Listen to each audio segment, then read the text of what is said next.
Reprenons, il est temps de reprendre nos échanges, le fil de cette journée. Merci, s'il vous plaît, de continuer à parler éventuellement, mais en chuchotant à l'oreille de votre voisine et de votre voisin.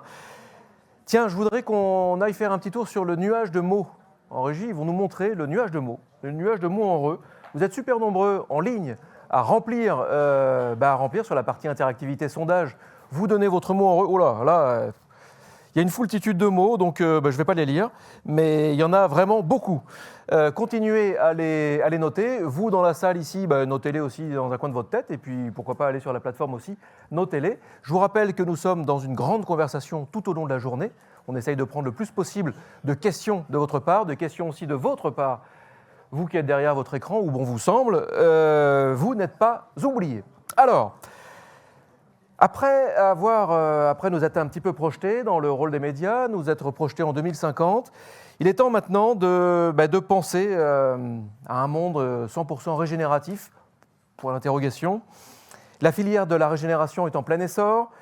Cela ouvre de nouvelles perspectives, de nouvelles opportunités de croissance pour les entreprises, pour les industries. Dans cette deuxième page de la journée, on va braquer le projecteur sur des initiatives qui ont depuis longtemps compris que la transition environnementale peut non seulement être une force positive pour la planète, mais aussi pour de nouveaux modèles de prospérité économique.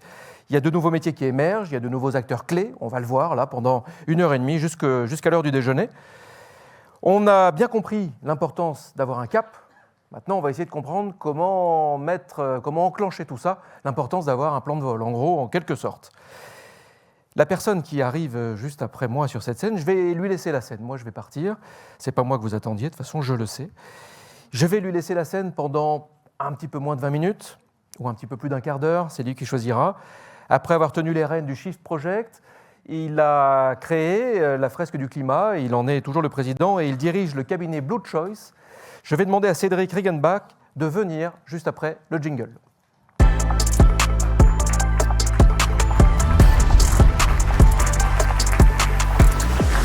Merci. Cédric, je viens de vous donner la zapette magique. Vous avez les retours, vous avez un timer, vous avez un super public en ligne, derrière les caméras, en ligne, ici présent. Voilà, et on se retrouve à tout à l'heure pour discuter avec eux. Merci Éloi, bonjour à tous, bonjour à toutes. Alors, on va parler de transition écologique. Et pour ça, je vais avoir besoin de commencer par faire une petite introduction sur une équation qui permet de penser la transition de manière assez intuitive, on va dire. Et pour démarrer, je voudrais rappeler quelques chiffres. En ce moment, dans le monde, il y a l'équivalent d'un camion de poubelle par seconde qui déverse des textiles dans des décharges ou des incinérateurs. Voilà. Donc on fera le calcul à la fin de la discussion pour savoir combien ça fait. On démarre donc avec cette introduction sur l'équation de Kaya qui permet de décomposer le problème des émissions de CO2 en plusieurs sujets. Donc ça parle des émissions de CO2, donc on démarre comme ça, CO2 égale CO2. Et puis on multiplie et on divise par l'énergie, le PIB et la population. Alors faire ça, c'est intéressant parce que ça nous décompose le problème en plusieurs sujets.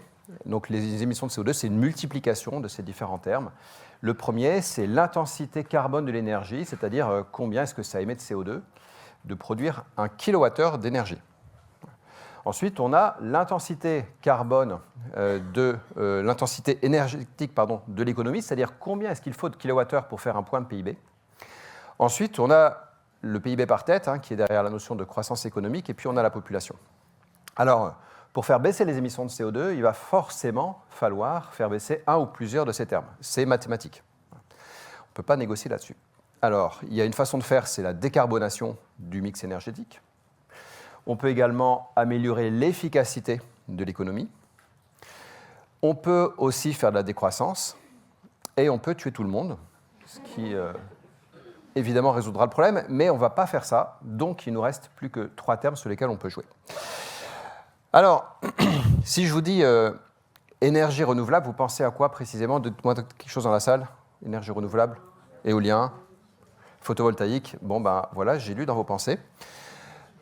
Éolien, photovoltaïque, c'est ce qui vous vient le plus rapidement à l'esprit. Et d'ailleurs, ce qui est assez impressionnant, c'est que ça représente 15%, plus 15% par an d'augmentation, donc ça va assez vite.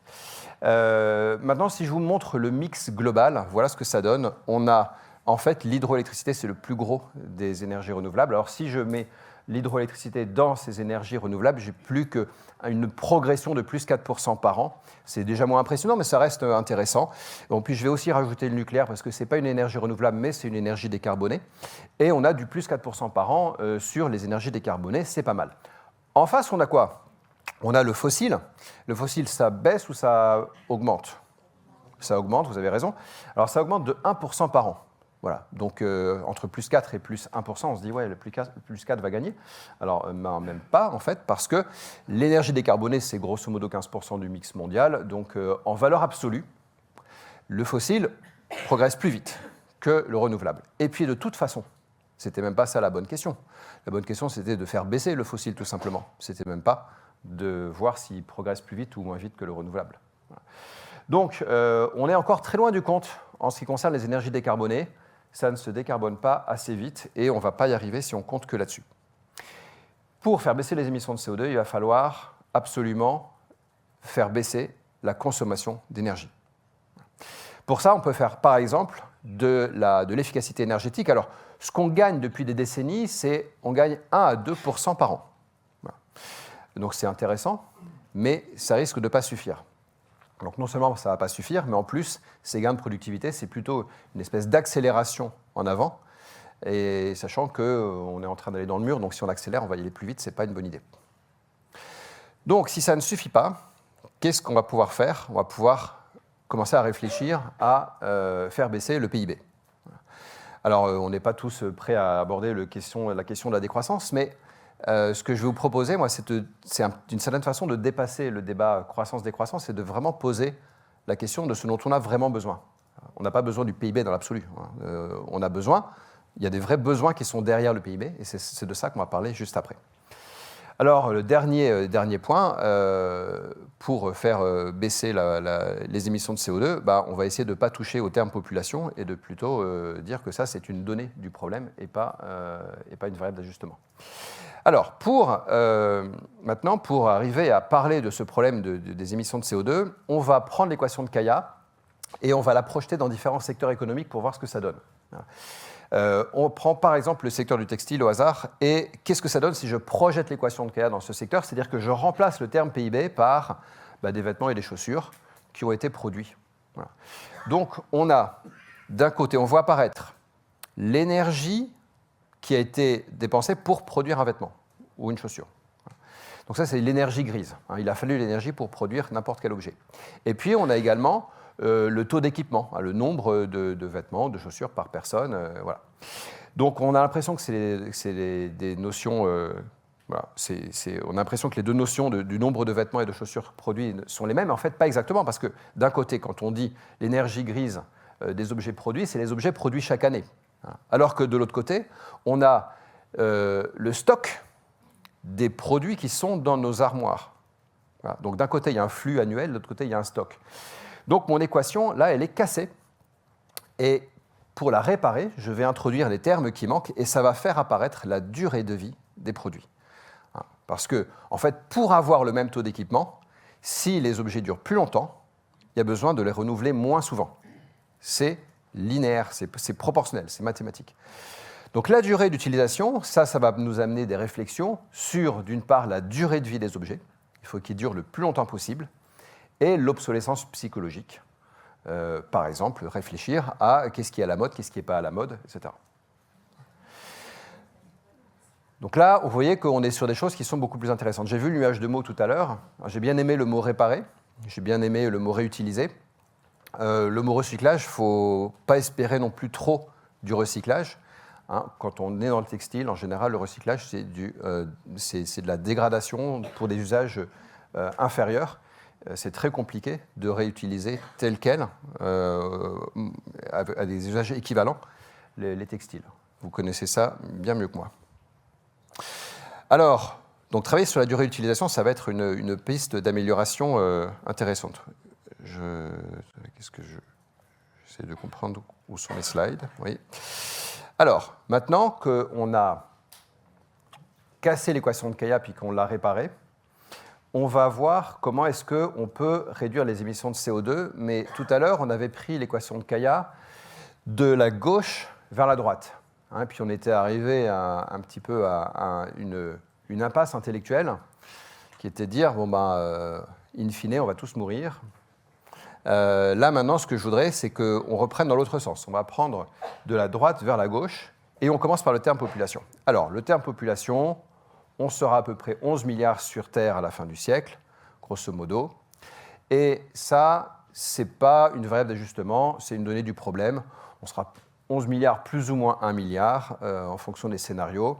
Et donc, la population mondiale n'est plus en exponentielle. Elle est en train de se stabiliser parce que la plupart des pays dans le monde ont fini leur transition démographique.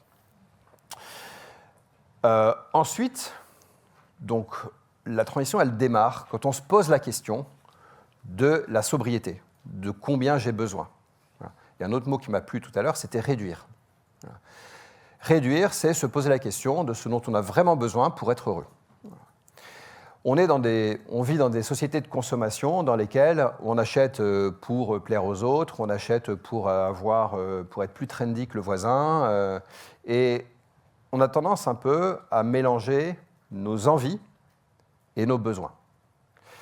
Or, dans un monde qui a un budget carbone limité, et on est dans un monde qui a un budget carbone limité si on veut limiter les émissions de CO2 sur Terre et rester sous les 2 degrés, dans un monde qui a un budget carbone limité, les envies de certaines personnes seront mécaniquement au détriment des besoins fondamentaux d'autres personnes ailleurs dans le monde ou d'autres personnes plus tard, y compris nos propres enfants. Ça, c'est une loi à laquelle on ne peut pas déroger. Donc, la première chose à faire quand on parle de transition, c'est de se poser la question de nos véritables besoins. De quoi on a vraiment besoin. Ensuite, là, on va commencer à réfléchir à, pour assurer les besoins fondamentaux, comment est-ce qu'on fait pour assurer ces besoins avec le moins de matière possible. Donc, notamment en faisant de la réutilisation, en réparant, en relocalisant la production et en diminuant le nombre de collections. Donc là, ça va permettre de jouer à la fois sur la durée d'utilisation des produits, le nombre de produits déjà, la durée d'utilisation, et puis également le besoin de renouvellement pour des raisons d'obsolescence psychologique, donc notamment la mode. Ensuite, on va continuer de faire de l'optimisation. Je vous disais que dans l'économie en général, on gagne 1 à 2% par an, donc ça concerne à peu près tous les secteurs, très probablement celui du textile également. On optimise parce qu'on est intelligent et l'année suivante, on arrive à faire mieux que l'année précédente. Et on gagne 1 à 2% par an en termes d'efficacité énergétique. Voilà. Dans toutes les usines du monde, c'est ce qu'on pratique. Ça, évidemment, qu'on va continuer. Et puis, en dernier ressort, on va essayer de décarboner ce qui reste à produire. Mais vous voyez que dans le raisonnement pour décarboner l'économie ne consiste pas à dire j'ai besoin d'une certaine quantité d'énergie, je vais faire du renouvelable et du nucléaire, et puis tout va bien se passer. Non, ce n'est pas dans cet ordre-là qu'il faut prendre les choses. Il faut d'abord se poser la question de nos besoins, ensuite faire en sorte d'assouvir ces besoins avec le moins de flux physique possible, tout en faisant du business. Et puis ensuite, évidemment, on fait de l'optimisation, et puis on fait de la décarbonation de ce qui reste à produire. Mais au passage, on a très probablement réduit la consommation d'énergie nécessaire pour produire tout ça. Quels sont les risques de transition associés à ces changements et quelles sont les opportunités ? Qu'est-ce qu'on appelle les risques de transition ou les opportunités ? Si vous êtes ici, c'est que probablement vous êtes concerné par les enjeux environnementaux, par le changement climatique. Probablement que votre entreprise, elle a pris des engagements, elle a fait une déclaration auprès du CDP, Carbon Disclosure Project, elle a pris un engagement SBTi, et donc vous considérez que vous faites votre part en prenant ce type d'engagement. Pourquoi les slides passent comme ça ? Ce n'est pas mes slides. C'est pas grave. Moi, j'ai juste besoin de vous parler. Vous avez pris des engagements et vous vous dites que vous faites votre part. OK, très bien. Mais les risques de transition, c'est autre chose. Imaginons que cette transition ait lieu pour de vrai. Qu'est-ce qui va se passer pour votre business model ? Et je vais poser la question autrement. La transition, elle a lieu en ce moment ou pas? Ben non. Vous voyez bien, les émissions de CO2 augmentent chaque année. Voilà. Donc on n'est pas en train de faire cette transition. Je vous rappelle, il faudrait, je ne sais pas si vous avez les chiffres, mais il faudrait faire moins 5% par an au niveau des émissions au niveau mondial. Moins 5% par an. Hein. Le Covid, on a fait moins 7. C'est pour vous dire comme c'est douloureux, moins 5. Le Covid, l'année d'après, on a fait plus 7 en plus. Donc il faudrait faire l'équivalent de ce qu'on a subi pendant le Covid tous les ans. Donc c'est énorme. Aujourd'hui, la transition n'a pas lieu.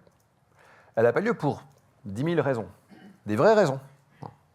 C'est vraiment compliqué de faire cette transition. La marche est très haute. Voilà. Bon, ben, listons toutes les raisons pour lesquelles cette transition n'a pas lieu. On les liste, et après on se dit, OK, maintenant on va faire l'hypothèse que cette transition, elle a lieu. Voilà. Et donc les conditions à réunir, on fait l'hypothèse qu'elles sont réunies les unes après les autres. Ben, pour certaines de ces conditions, c'est vous qui allez faire en sorte qu'elles soient réunies, et puis pour d'autres, ben, ce sera d'autres personnes qui vont s'en occuper. Quelquefois, c'est des changements de comportement des consommateurs, quelquefois c'est des lois, quelquefois c'est des entreprises qui fournissent enfin le service dont on avait besoin. Il y a plein de choses à faire en même temps. Voilà, ce n'est pas vous qui allez tout faire, mais faites l'hypothèse que chacun fait sa part de cette transition, notamment que les changements de comportement ont lieu, notamment que les législations se mettent en place. Faites cette hypothèse-là, et à ce moment-là, posez-vous la question de savoir quelles sont les conséquences pour votre business model. On a parlé de réduire la consommation globale de produits. Voilà. Qu'est-ce que ça veut dire pour vous? Voilà. On a parlé également de réparer. Voilà. Aujourd'hui, en général, on achète, on jette, ça va plus vite. Éventuellement, on réutilise, c'est-à-dire qu'on va mettre ses affaires chez Emmaüs pour soit que ça aille sur le dos de quelqu'un d'autre, dans une friperie, soit pour que ça fasse des isolants thermiques. Voilà. C'est quand même pas le meilleur usage possible. Imaginez qu'on paye les isolants thermiques au prix des fringues qui sont dedans.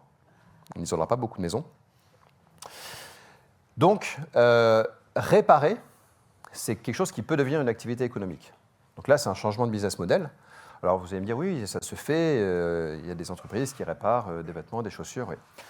Ça ne se fait pas encore à très grande échelle. Voilà. Et est-ce que c'est viable économiquement? Pour l'instant, j'ai l'impression que c'est un truc sur lequel on communique. Je ne sais pas à quel point c'est quelque chose dont on a véritablement éprouvé la rentabilité. Mais voilà les questions qui vont se poser pour cette transition. Donc c'est un peu ce sur quoi on travaille chez Blue Choice quand on accompagne les entreprises, c'est réfléchir aux risques de transition. Donc, en tant que responsable d'une entreprise, en tant que décideur économique, votre responsabilité n'est pas seulement d'aller réduire votre impact sur le climat, d'aller réduire vos émissions de CO2, elle est également d'anticiper la suite, d'imaginer les business models qui seront compatibles avec cette transition, de manière à ce que vous ne fassiez pas partie de ceux qui font un lobbying pour empêcher les lois d'arriver, et que vous fassiez plutôt au contraire partie de ceux qui vont pousser les bonnes législations sur le climat. Voilà, je vous remercie.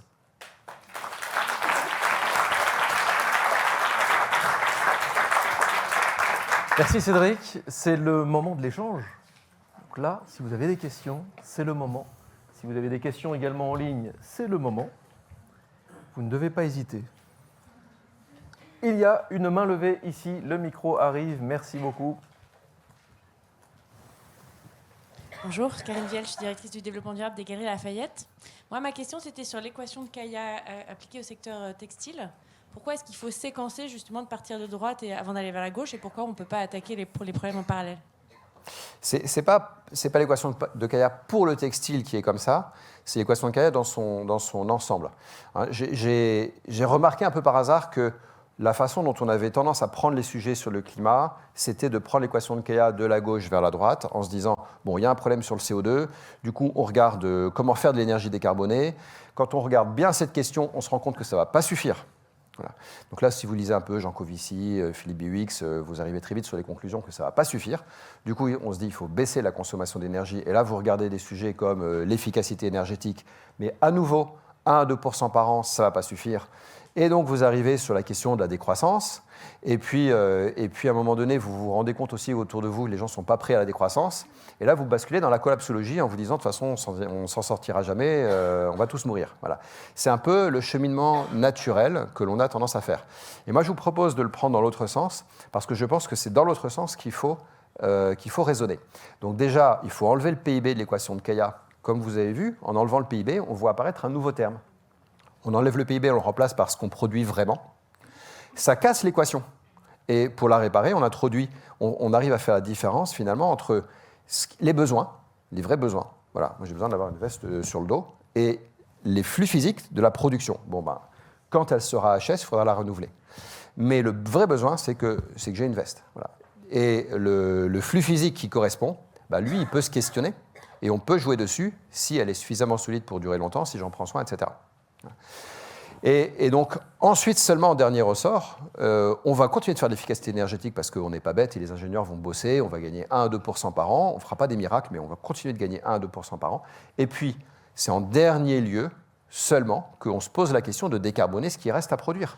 C'est beaucoup plus facile de décarboner l'énergie si on a baissé la consommation d'énergie. Je donne un exemple, vous divisez par 2 la consommation d'énergie au niveau mondial. Si vous vous libérez prioritairement du charbon et de tout ce qui est le plus carboné, et que vous gardez le reste tel quel, juste parce que vous avez viré prioritairement ce qui est le plus carboné, vous gagnez 30% de plus que la division par 2 que vous aviez déjà fait. Alors que si on continue d'augmenter la consommation d'énergie, on est un peu comme un hamster dans sa roue. On a beau installer des énergies décarbonées, le fossile, il suit. Voilà. Une autre question? On peut en prendre 2-3. Oui, une question, monsieur? Merci beaucoup pour votre intervention. Raouf Medimac de Recycle It. Alors nous, on est une société qui est plutôt concernée par le 3e R, des RRR, qui est le recyclage. Alors moi j'adhère tout à fait, parfaitement à tout ce que vous avez dit, et c'est très très bien présenté. Vous avez juste dit sur le bémol sur le recyclage, je suis tout à fait d'accord qu'il y a toujours de l'amélioration et des choses à faire. En revanche, je pense que c'est une donnée qui fera partie forcément de l'équation, pour 2 raisons. Si on circularise le plus possible nos matières d'aujourd'hui, qui deviennent les déchets de demain, vous avez parlé de réutilisation, mais derrière réutilisation, il y a réutilisation. Il y a ce qui va dans la friperie, il y a ce qui finit dans les plages de l'Afrique, Amérique du Sud, etc. Imaginez que tous ces flux-là, si on pouvait les reprendre et les réinjecter, circulariser, vous me direz à quel prix, à quelle énergie. Je suis d'accord que le travail à faire, c'est vraiment d'imaginer des procédés de recyclage qui sont eux aussi à énergie maîtrisée. Mais tout à fait d'accord de réduire, moins utiliser, mais si on ne recycle pas nos déchets, on n'aura pas de deuxième planète pour les enfuir ou les envoyer. Donc il faut vraiment faire quelque chose, et c'est vraiment là-dessus. Il faut recycler, on est d'accord là-dessus. Oui. Il faut recycler. Ce que je voulais juste souligner, c'est que si on compte uniquement là-dessus, ça ne va pas suffire. Et je crois qu'en fait, on est complètement d'accord avec ça. Voilà, donc ça fait partie des briques à mettre en place. Mais on entend beaucoup plus dans la communication, on entend beaucoup plus le terme de recyclage que le terme de réduction. C'est logique, hein, mais voilà, en tant que citoyen, on sait aussi qu'il va falloir qu'on réduise. Merci beaucoup. Une question, madame, là-bas. Astrid Derangervais, responsable RSE du slip français. Chez nous, on essaye à peu près tout, je pense, niveau engagement pour réduire notre empreinte. Mais on sait très bien que, comme vous dites, justement, tout ce qui est réparation, donc nous, on le propose à nos clients, mais ce n'est pas forcément, comme vous le dites, un business model rentable. On sait que les matières premières alternatives, elles coûtent aussi plus cher. Donc comment, justement, on réconcilie les enjeux économiques de aussi, juste continuer à exister, etc. Donc, ce qui est important pour toute marque, avec des emplois derrière, etc. Et justement, ces enjeux RSE et toujours plus d'engagement. Et voilà. Comment on réconcilie en fait business et RSE? Alors, je conçois que le slip, ce n'est pas l'objet le plus facile à réparer. Mais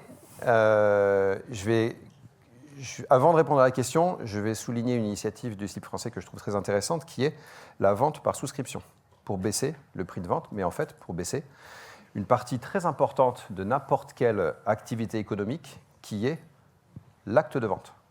L'acte de vente dans l'ensemble de l'économie, c'est grosso modo la moitié de l'économie. Si vous faites de la vente par souscription, vous vous faites connaître, il y a un réseau, il y a des acheteurs, il y a des clients, voilà.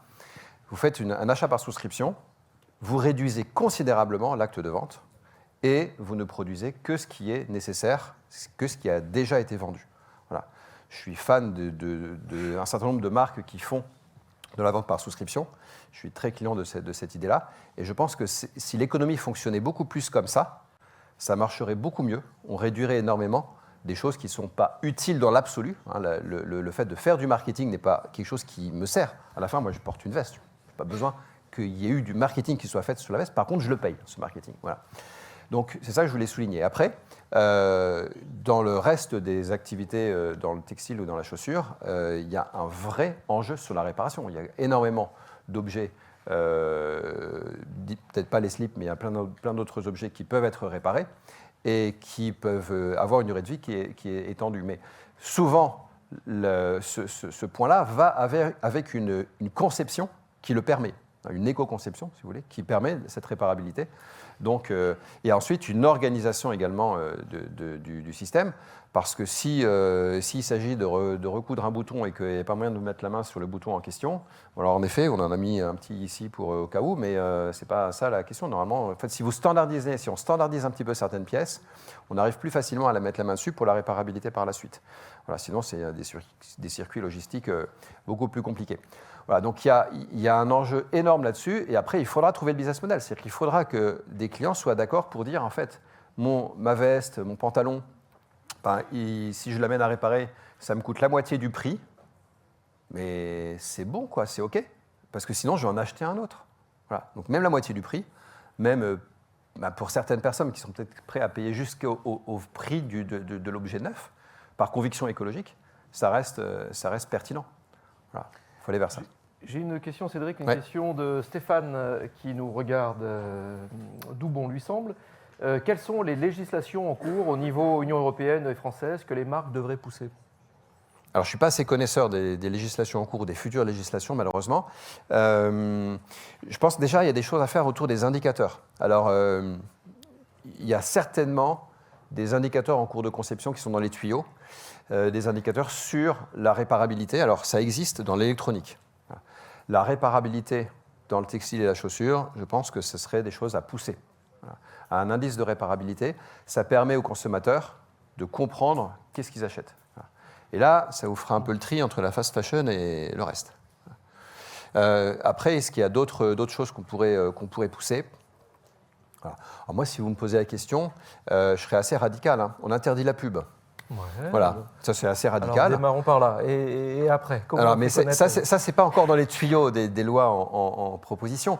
Mais si on voulait au bout de la logique, on interdirait la pub et en fait, il faudrait la remplacer par une autre information sur les produits, mais qui viendrait plus des consommateurs, qui viendrait des associations de consommateurs, qui viendrait peut-être de spécialistes, des coachs en achat, voilà, qui seraient payés pour vous aider à acheter et qui connaîtraient vraiment les produits. La différence entre les deux, c'est que d'un côté, on a une information objective et de l'autre côté, on a une information subjective sur les produits. Et donc, non seulement on gagnerait, je vous ai dit tout à l'heure, que l'acte de vente, c'est la moitié de l'économie dans le monde, donc on gagnerait sur cette partie-là. Mais en plus de ça, on aurait une meilleure information sur les produits qui permettrait de faire des achats éclairés et de faire en sorte que les produits qui marchent soient vraiment les meilleurs produits et pas ceux qui ont le meilleur marketing. Bon, ça, c'est pas pour tout de suite. Ça, c'est un peu une vision utopiste à long terme. Non, mais peut-être que ça peut provoquer... disponible pour discuter de ça avec vous. Ça peut provoquer peut-être une réaction. Demain, on arrête la pub. Est-ce que si on arrête la pub, on va arrêter de sortir de chez soi pour acheter de quoi se mettre sur le dos ? Non, on va continuer d'acheter ce dont on a besoin. Peut-être c'est ça le problème. On va acheter que ce dont on a besoin. Une toute dernière question, une toute dernière incise. Pas de questions ici. Un sujet, une question à distance. Une question courte. 50 secondes. Je vais faire court, mais là on parlait de l'équation de Kaya et du coup des émissions de CO2.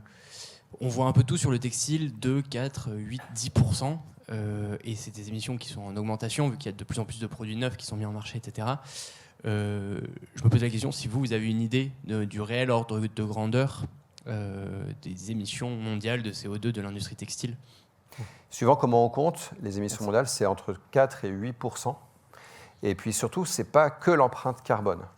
Il y a aussi l'eau, l'impact biodive. Et ça, pour travailler sur ces autres éléments, justement, reprenons l'équation de Kaya. Si vous travaillez que sur la décarbonation de l'énergie, vous n'adressez pas les autres sujets. Si vous travaillez sur les volumes, sur les flux physiques, Là, vous réglez à la fois, enfin, vous permettez d'améliorer les choses à la fois sur le CO2, sur l'empreinte eau, sur l'empreinte biodiversité, et ainsi de suite. Merci beaucoup, Cédric. Merci à vous. Merci, Cédric Rickenbach. Donc, on a du boulot avec cette équation de Kaya.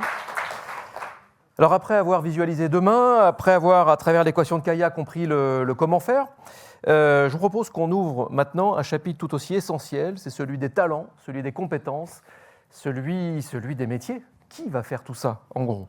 Et on va y réfléchir avec Sophie Delisle, responsable du rayonnement de Ticket for Change, Elsa Chassagnette, responsable du fonds réparation chez Refashion, Frédéric Matisse, fondateur et directeur des écoles de la transition écologique, et Isabelle Cabrita, designer réparatrice, fondatrice de Good Gang Paris. Ils arrivent pendant le jingle.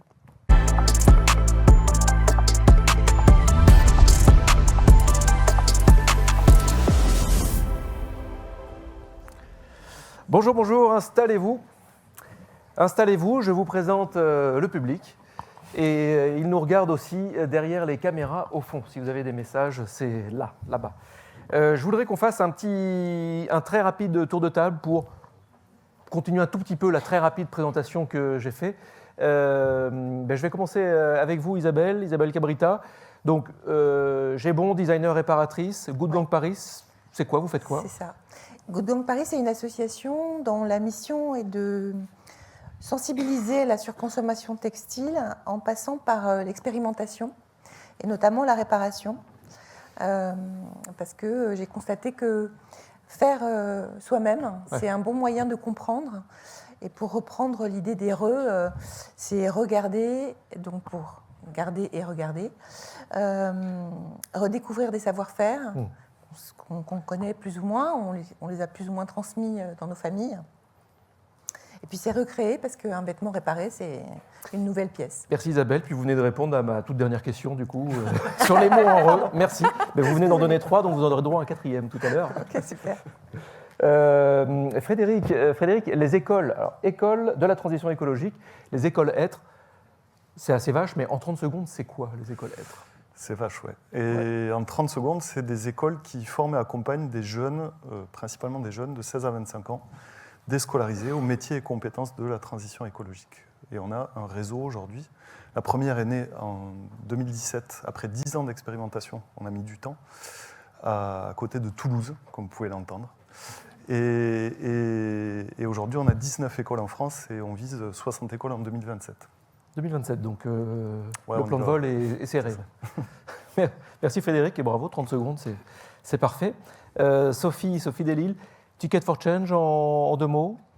Eh bien, quand les adultes n'ont pas eu la chance de passer par des écoles être, mais se posent ces questions de s'engager pour la transition écologique par son travail, quel métier, qu'est-ce que je peux faire? Moi, à mon échelle, avec mon background, il y a Ticket for Change qui est là pour les accompagner, soit sur des parcours de reconversion professionnelle ou d'entrepreneuriat, ou sur des sujets de faire bouger les lignes à l'intérieur de son entreprise. Voilà. On accompagne toutes les personnes qui veulent s'engager dans une carrière impact.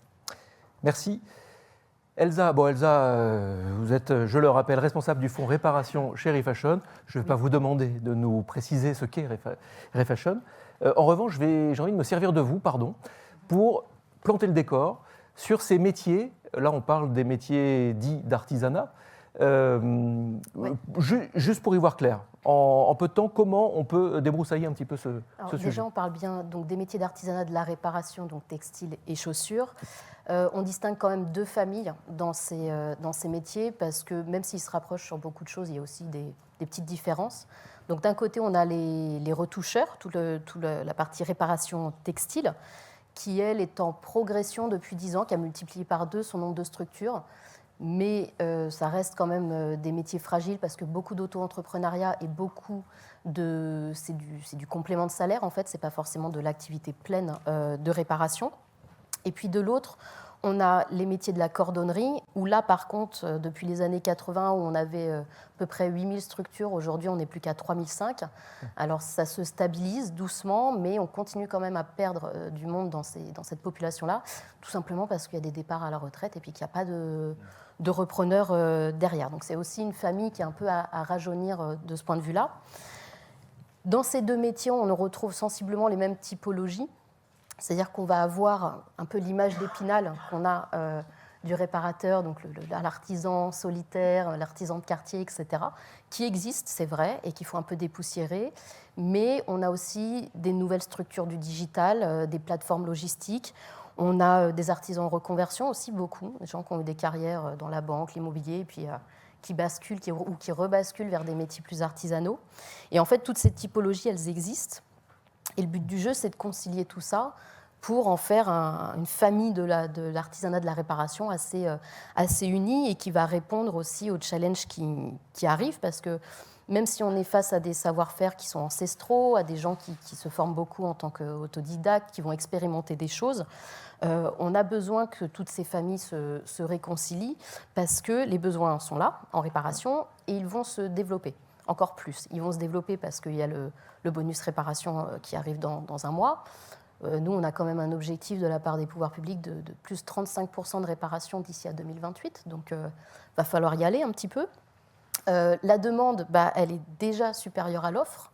Donc ça, c'est les témoignages des artisans avec qui on discute au quotidien qui nous font déjà état de ça. Et puis, nous, derrière, en plus, on va sensibiliser le consommateur. Donc, vraiment, on va accélérer le mouvement sur le sujet de la réparation. Et ça va être un vrai levier de progression, d'attractivité vers ces métiers-là, on l'espère en tout cas. Et en fait, pourquoi on a besoin de recréer de l'attractivité sur ces métiers ? Parce que déjà, il faut qu'on répare au lieu de jeter, il faut qu'on arrête cette logique-là. On a de plus en plus de marques qui s'intéressent au sujet parce qu'elles y voient l'intérêt du service client que ça propose. Elles ont besoin du réseau existant, mais ce réseau-là, il faut que nous, on le renforce avec l'aide des fédérations, avec tout le monde, à vrai dire. Ce n'est pas que juste Refashion dans son coin. Mais c'est d'où l'importance, en tout cas pour Refashion, de soutenir la filière maintenant. Et puis, il faut qu'on accompagne la réindustrialisation, parce que c'est quelque chose qui existait dans les années 70, jusque dans les années 70-80. On avait des usines de la réparation chaussures, par exemple, qui ont complètement disparu.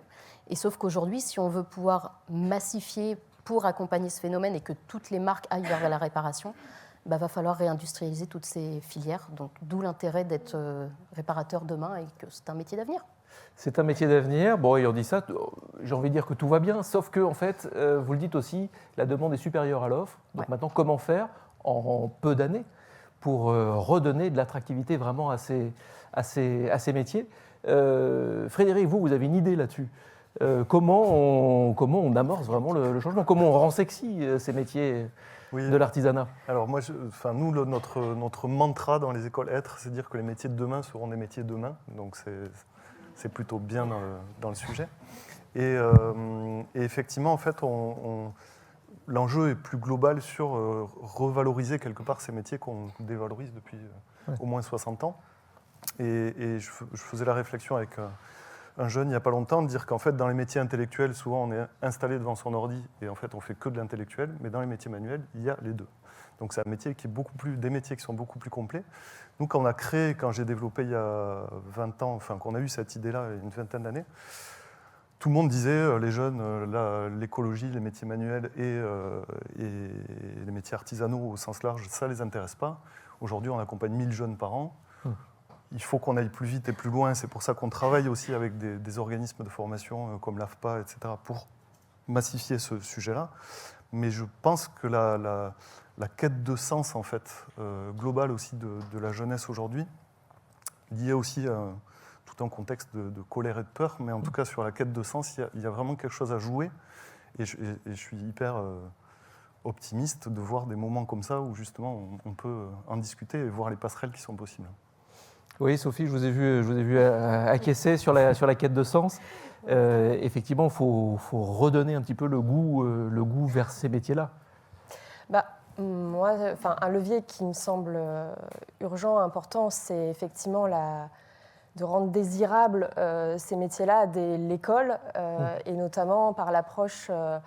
Nous, chez Ticket for Change, quand on accueille toutes les personnes qui viennent nous voir, on commence par les inviter à se questionner sur leur talent et à potentiellement déconstruire l'image qu'ils peuvent avoir ou qu'on leur a donnée à l'école ou dans leur parcours sur ce que c'est que réussir leur vie, mais en repartant sur eux, en fait, leurs aspirations, leurs talents, ce qui les définit. Et très souvent, on arrive donc avec des personnes qui se disent « mais en fait, moi, j'ai voilà, j'ai toujours eu des aptitudes manuelles, mais qu'on n'a pas valorisées, ou en vrai, je rêve de pouvoir travailler de mes mains ou de pouvoir construire quelque chose de tangible, alors qu'en fait, je passe ma vie dans un bureau.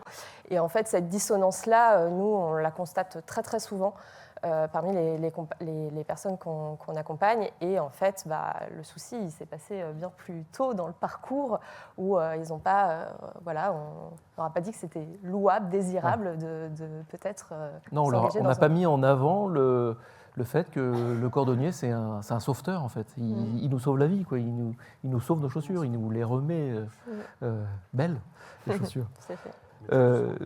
Vous, Isabelle, il y a peut-être cette notion, effectivement, dans le fameux grand récit dont on parle beaucoup, pour redonner cette désirabilité vers ces métiers-là. Vous, quand vous travaillez avec des marques, quand vous travaillez avec toutes les personnes qui vous croisent, qu'est-ce que vous voyez dans leur regard? Qu'est-ce qu'elles vous disent, ces marques? Est-ce qu'elles comprennent ce que vous faites? Alors, moi, je travaille surtout pour les réparations que je produis avec des personnes. Et ce que je constate, c'est qu'il y a très souvent une dimension émotionnelle avec le vêtement qu'on apporte à réparer. Et, oui, c'est pas n'importe quel vêtement qu'on amène à réparer. Il peut y avoir n'importe quel vêtement, mais en fin de compte, il prend une valeur supplémentaire à partir du moment où on a fait l'effort de trouver la solution pour pouvoir continuer à le porter. Quelquefois, il a une histoire particulière. Quelquefois, il a juste, il est juste très confortable ou très agréable à porter. Donc, on n'a pas envie de s'en séparer.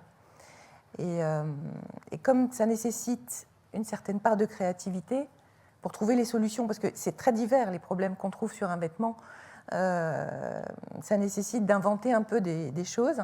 Et donc, c'est hyper créatif. Donc, ça devient un peu des pièces uniques à chaque fois. Ouais. Ça me fait penser, Elsa, quand on a échangé en amont de cet échange, vous m'avez partagé quelques exemples de... Vous avez parlé tout à l'heure de passage de réindustrialiser, en tout cas de repasser à l'échelle, en gros, qu'il y avait avant, qu'il n'y a plus, et maintenant il faut à nouveau le refaire. Est-ce qu'il y a des exemples concrets? Est-ce qu'il y a des marques qui ont enclenché ce processus? Si on parle d'industrialisation pure et dure, non. Aujourd'hui, voilà. Après, il y a quand même des marques qui sont en train de craquer le modèle ou de recraquer le modèle. Je pense qu'ils sont là, mais le groupe Eram, avec la manufacture, qui a vraiment créé une nouvelle, un atelier de réparation dans leurs usines où ils sont en capacité de complètement reconstruire une chaussure, et ça fait partie de leur offre d'ailleurs. On va effectivement en parler tout à l'heure. Après, est-ce qu'ils le considèrent comme de l'industrialisation? Je leur laisserai le mot là-dessus. On a des marques, si on pense plus sur des marques haut de gamme, luxe, on va avoir Bompard, qui est un atelier avec plein de personnes dedans qui passent leur journée à reprendre des trous de pulls. Donc ça reste de l'artisanat, ça reste des gens qui travaillent à la main sur des pièces uniques, mais ça va être des modèles comme ça de plus en plus. Ouais. D'accord. Moi, je me dis aussi que c'est finalement, là on parle des métiers, alors les métiers de demain, c'est un peu ça, zoom sur les métiers de demain, mais bon, il y a des métiers existants aussi. Comment on les accompagne, comment on les forme peut-être pour aller vers ces métiers de demain qui étaient les métiers d'hier, un peu. Est-ce que vous avez une idée, Sophie, peut-être? Ou Frédéric? Non, je me faisais une réflexion sur la question d'avant. En fait, on parle de plus en plus, nous, dans le contexte actuel aussi de question du soin, de la maintenance, en fait, en général.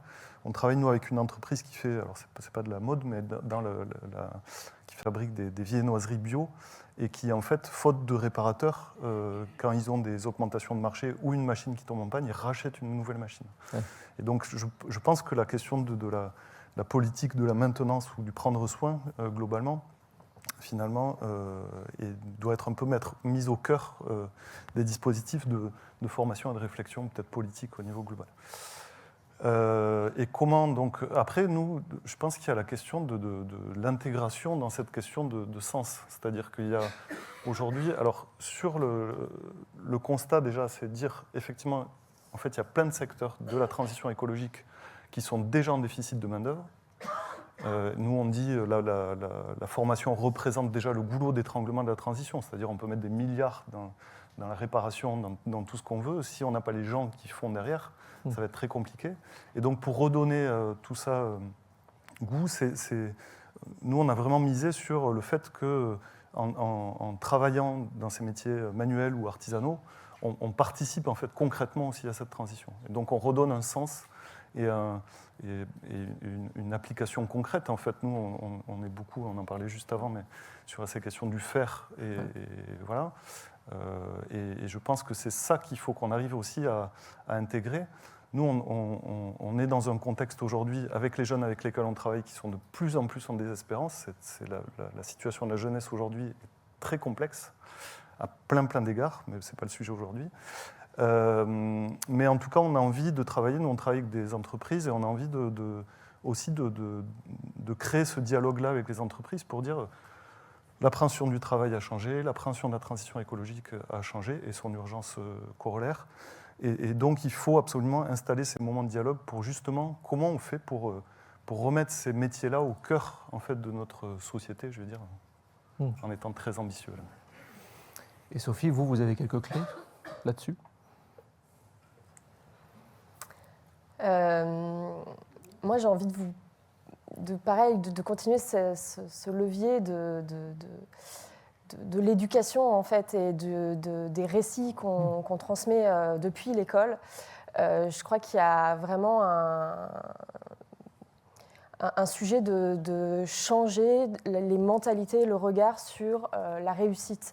Ça veut dire quoi ? Réussir sa vie professionnelle, le modèle d'hier, un bon travail égale un bon salaire, un bon statut, tel type de métier intellectuel dans tel type d'entreprise. En fait, déjà, les salariés n'en veulent plus. Si on regarde là un peu les études sur les aspirations des Français par rapport au travail, on voit que voilà, ils sont plus sur faire carrière, mais plutôt s'accomplir. C'est une question de sens qui est hyper important, d'utilité sociale, environnementale. Du coup, je trouve que voilà, la bonne nouvelle, c'est que les mentalités changent au niveau des salariés sur ça veut dire quoi un bon travail et qu'il y a autant de réalités. Justement, que la question de réussir sa vie professionnelle, c'est plutôt il n'y a pas de modèle dominant. En fait, c'est à chacun de questionner ses valeurs, ses aspirations et ce qui est bien pour lui. Et ça, moi, chez Ticket for Change, je le vois beaucoup bouger au niveau des personnes qu'on accompagne. Donc, et puis, il y a des études qui le disent. Mais par contre, je trouve que le système d'éducation, d'orientation, de formation, il a encore ce vieux modèle de valorisation des métiers intellectuels versus des métiers manuels, d'absence d'apprentissage à la connaissance de soi, à la valorisation des talents, à la découverte de son potentiel dans sa diversité. Et je pense que ça, c'est un levier important pour pouvoir après rendre plus désirable, accessible tout un tas de métiers, notamment manuels ou de la réparation, etc. Est-ce qu'il n'y a pas aussi le problème de l'argent, quelque part ? Il faut rendre désirable, il faut remettre du sens. Mais là, pardonnez-moi, mais ça prend du temps quand même de redonner du sens, redonner le temps long. Le temps long, on l'a vu avec Elsa, on ne l'a pas. On ne l'a pas forcément. Là, c'est dans quelques années. Il va falloir que l'offre et la demande s'alignent.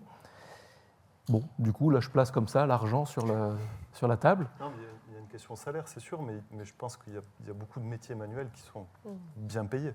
Ouais. La question n'est pas là. Je pense qu'il y a vraiment cette question de... Et c'est là où il y a un enjeu, je pense, avec les entreprises. C'est qu'aujourd'hui, ça ne suffit plus, les discours, ça ne suffit plus on parlait de greenwashing, etc. Ça ne suffit plus. C'est-à-dire que maintenant, on va creuser dans tout ça. Donc je pense qu'il y a cette question de travail un peu global qui ne prend pas forcément de temps, parce que ma grand-mère disait, après avoir compris au bout de 20 ans ce que je faisais, elle m'a dit, mais en fait, tu vends du bon sens.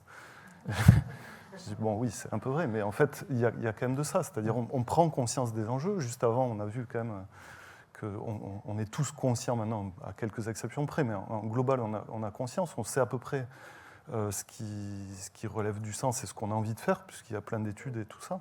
Et maintenant, il faut y aller tous ensemble, quoi. Question dans la salle ? Oui, il y a une main qui se lève très vite, merci beaucoup. Et en ligne aussi, continuez de poser des questions. Je ne sais pas si on m'entend bien, je n'ai pas beaucoup de voix. Ah, on va monter le son. c'est pas tant une question, et d'ailleurs c'est pas sur les métiers, même si ça s'y rapproche un peu. C'est simplement pour parler de l'entretien très rapidement, puisque on parle ici de réparation. On imagine donc un trou sur une veste ou sur une chaussure, et je voulais juste entre guillemets rappeler que l'entretien, qui aujourd'hui est quand même un sujet dont on parle, mais finalement qui n'est pas forcément suffisamment intégré, je dirais presque dans l'éducation. Je ne sais pas si on apprend à ses enfants correctement laver ses vêtements.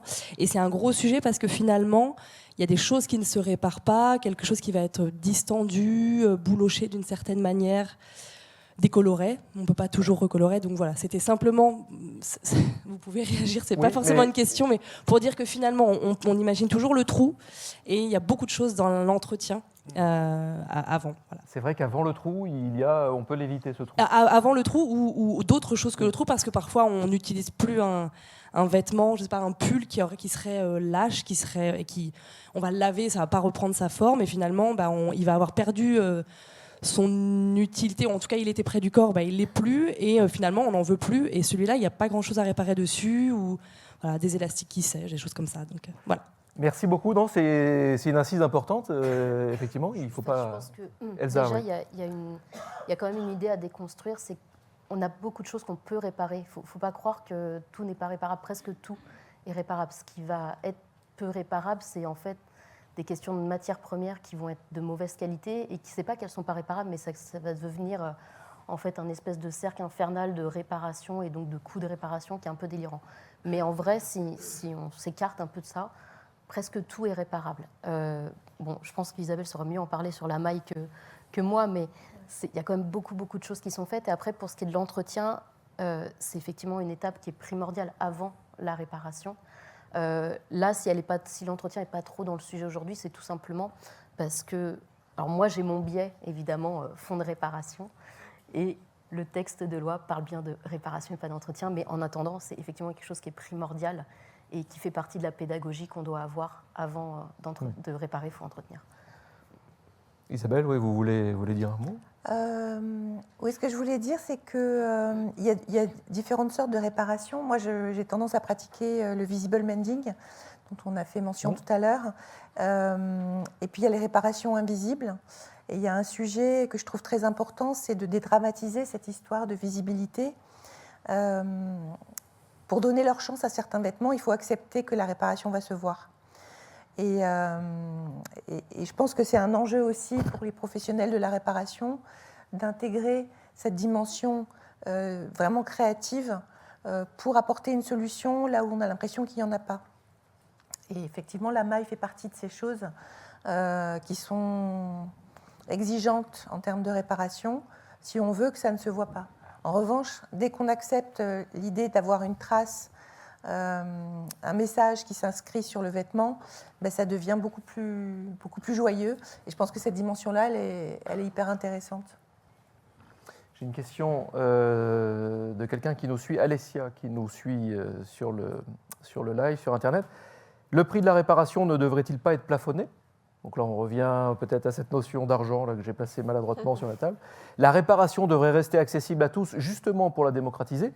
La réparation d'une paire de chaussures au prix d'achat est un non-sens. C'est un point de vue, mais c'est aussi une question. Alors déjà, je pense qu'il serait malvenu de parler au nom des artisans et de leur dire quel prix ils doivent pratiquer. Par contre, il y a un constat qu'on a fait, nous, chez Refashion, avant la construction du fonds réparation. On a fait des études consommation, des études de prix, etc. Et on s'est rendu compte déjà d'une énorme distorsion entre prix pratiqués suivant les professionnels. Et notre prise de parti, ça a été de dire, mais à un moment, revaloriser la réparation, le geste de réparer, les savoir-faire, c'est aussi valoriser le coût de la réparation. En fait, il faut arrêter de croire que ça ne coûte rien de faire réparer. C'est un artisanat comme un autre, c'est un artisanat français, donc avec les charges qu'on connaît, qui subit des augmentations de coûts de matières premières phénoménaux comme les autres. Et en fait, il faut vraiment que les artisans assument le fait de se faire payer au juste prix de leur travail. On a besoin de ça pour revaloriser les métiers de la réparation. C'est pour ça aussi qu'on a le bonus réparation qui arrive, parce que justement, on sait que ça a un coût, on sait faire réparer, c'est une démarche vertueuse, mais on a besoin d'accompagner et de sensibiliser les consommateurs là-dessus. Donc c'est pour ça qu'on propose un bonus qui va aller de 6 à 25 € suivant les réparations éligibles. C'est pas rien. On sait qu'on a du travail aussi parce qu'aujourd'hui, le coût moyen d'un vêtement vendu en France, c'est 12,50 € et que le coût moyen de la réparation en France, c'est 19 €. Donc évidemment qu'il y a un problème de base et que le bonus, il va servir à ça aussi, à combler un peu ce gap. Donc le sujet financier, il est vaste. Mais moi, j'encourage tous les jours les artisans à faire en sorte que leur métier soit rémunéré à leur juste valeur et qu'ils arrêtent de se brader. Ouais. Là encore, on est face à une industrie où tout de suite, au striatum qui... Oui, et puis il y a un amalgame forcément entre le coût du vêtement qu'on achète, qui est fabriqué un peu loin, et puis ce qui se passe dans un atelier. Une question ? Tout au fond. Tout au fond, une question ? Ah oui, je vois une main levée tout au fond, dans l'ombre. Justement, bonjour. En parlant de la question de la fashion, donc à remettre un petit peu ce mot-là aussi au cœur du sujet, parce qu'on va l'avoir sur le concept de la consommation, du coup de la fast fashion. En parallèle, la partie réparation, il va y avoir le slow fashion. Est-ce qu'on ne pourrait pas le marketer aussi comme une approche différente de customiser ? Dans le sens où on va plutôt avoir une approche à s'approcher peut-être de la fast fashion, c'est-à-dire quelque chose qui va être différenciante, la personnalité de la personne qui va l'avoir, et donc du coup de donner de la valeur à cette réparation au-delà du côté écologique qui peut parler à certaines personnes, mais aussi du côté un peu plus artistique, un peu plus, on va dire, Jones, qui va parler peut-être à d'autres. Alors moi, je vais faire un début de réponse et je vais passer la parole à Isabelle. Je pense qu'elle est mieux placée que moi pour ça. Moi, je parle toujours de réparation, je ne parle pas d'upcycling, etc. Parce que le texte de loi fait que sur le fond, réparation, on parle réparation, donc un usage dégradé, on redonne un usage. Ça peut être du visible mending, effectivement. Mais en tout cas, le visible mending, aujourd'hui, c'est une partie infime, mais c'est une partie qui peut être marketée pour effectivement recréer de la désirabilité sur la réparation. Et je pense que c'est exactement là-dedans que s'inscrit Isabelle et Good Gang, dans cette logique-là de marketer la réparation, quoi. Oui, effectivement, il y a la question, enfin je reviens sur la question de l'argent, il y a le sujet de la valeur d'usage plutôt que le prix intrinsèque du vêtement qu'on achète. Et du coup, la customisation, c'est s'approprier une pièce et lui donner vraiment une existence particulière. Donc effectivement, le visible mending, pour moi, c'est un bon moyen de rentrer de façon ludique dans un principe de réutilisation. Et après, je pense que ça peut rejaillir sur une approche un petit peu plus sage, on va dire, un petit peu plus discrète. Mais du coup, quand on a commencé à rentrer dans le jeu de la créativité, de la customisation par la réparation, du coup, ça devient plus sensé de se dire, bon, alors ce vêtement-là, il a besoin d'être réparé, je vais investir un peu pour qu'il dure, mais ce sera un petit peu plus sage comme réparation. On en revient finalement à remettre du sens aussi. Sophie, je vous regarde parce que remettre du sens, c'est aussi essayer de changer un peu la mentalité et le comportement et donner un peu de désirabilité vers des vêtements ou des chaussures qui sont un petit peu différentes. Ouais, c'est ça. Enfin, en tout cas, moi, en réaction, je trouve qu'il y a un gros enjeu sur, encore on en revient au récit, sur aussi réinventer les métiers de l'influence, du marketing, sur, autour de la mode et de ce qui est désirable comme rapport aux vêtements, à la mode, tout ce que j'entends là. Je me dis, mais en fait, les influenceurs, là, aujourd'hui, rien ne va dans ce qu'on donne à voir et à désirer, notamment aux jeunes. Je trouve qu'il y a tout un champ à réinventer au niveau du métier du marketing et de l'influence en lien avec la mode. Il y avait une question là, monsieur. Oui, j'avais juste une petite question. On a parlé tout à l'heure de l'entretien et justement, il y a une partie des textiles qui sont aujourd'hui jetés, entre guillemets, ou mis au recyclage, quand ils sont tachés. Et souvent, le citoyen ne trouve pas toujours les solutions pour détacher. Est-ce que ça, c'est un moyen aussi d'augmenter encore les volumes, entre guillemets, réemployés, en tout cas, qui ne soient pas perdus et prolonger la durée de vie? Est-ce qu'il y a des choses qui sont réfléchies aujourd'hui dessus et ça répond Ça rebondit sur la question sur l'entretien tout à l'heure. Merci. Qui veut s'emparer de cette question? Je porte un vêtement taché. Ah. Et je vais me lever comme ça, je vais vous montrer. Vivons avec nos tâches. Les broderies que vous voyez derrière, dans mon dos, ce sont des taches qui ne partaient pas. Elles étaient vraiment récalcitrantes. Et donc, j'ai pris le parti justement de faire un visible mending en suivant le contour des taches, tout bêtement. Et du coup, cette question des taches, ça rejoint la question de la visibilité de la réparation et de la qualité des vêtements. Il y a une stigmatisation de la réparation parce que ça se voit, parce que ça fait pauvre. Il y a des gens qui refusent de porter des vêtements réparés parce qu'ils ont peur que ça les déclasse, en fait. Et je pense qu'il faut un peu redonner une autre vision de la réparation, comme au contraire quelque chose qui est un message d'une action positive, volontaire, activiste. Enfin voilà, après on lui donne la forme qu'on veut, mais c'est un moyen aussi de semer des petites graines et de passer des messages. Ça, vous, Frédéric, vous pensez que tous les jeunes qui passent dans les écoles Être, c'est quelque chose qui leur parle? Alors, j'ai quelques remarques là. Enfin, nous, on parle plus de maintenance que de réparation, mais ça, c'est un détail. Je vous invite à lire un super bouquin qui s'appelle Le soin des choses, de David Pointy, et j'essaie de me rappeler depuis tout à l'heure, mais je ne me rappelle pas. Donc ils sont deux, quoi. Et ça, c'est la première chose. La deuxième chose, c'est dire Jones, c'est plus très Jones, mais bon, c'est... Pardon. Ouais. Non, et après, en fait, il y a cette question de prise de conscience. Moi, je pense qu'il y a ce que tu disais un petit peu avant, mais il y a une responsabilité énorme. Tu parlais d'influenceurs, mais je pense des marques aussi, de réinventer et de rendre... Enfin, on n'arrête pas de parler de récit, mais je pense qu'il y a un énorme enjeu là-dessus. Et nous, en fait, je me rends compte... Alors nous, les jeunes, quand ils arrivent chez nous, ils ne sont pas du tout conscients des questions écologiques, etc. Et quand ils en sortent, ils sont un peu plus conscients. Mais il y a deux sujets qui sont complètement en dehors de leur radar et desquels ils n'acceptent pas, quelque part, qu'il y a un impact environnemental, qui sont l'impact numérique. Sur le numérique, on ne voit pas. Alors, c'est une pollution un peu invisible pour eux, donc ils ne comprennent pas trop les enjeux, etc. D'envoyer un mail ou d'aller sur les réseaux sociaux. Et la mode. C'est vraiment le deuxième truc. On est avec des victimes de la mode, là. Ouais. Et du coup, quand on leur explique qu'est-ce que vous faites de vos vêtements, pour eux, c'est très compliqué d'expliquer que c'est un déchet comme un autre, que tout ça. Et donc, il y a un enjeu, je pense, là-dessus, pour recentrer ou remettre un peu ces questions-là au cœur de cette prise de conscience. Une toute dernière question. Oui, monsieur. C'est encore moi. On a vu dans le micro-trottoir que il y avait une appétence de la part des consommateurs à ce que les marques mettent en place un dispositif de réparation ou de service lié à ce type d'approche.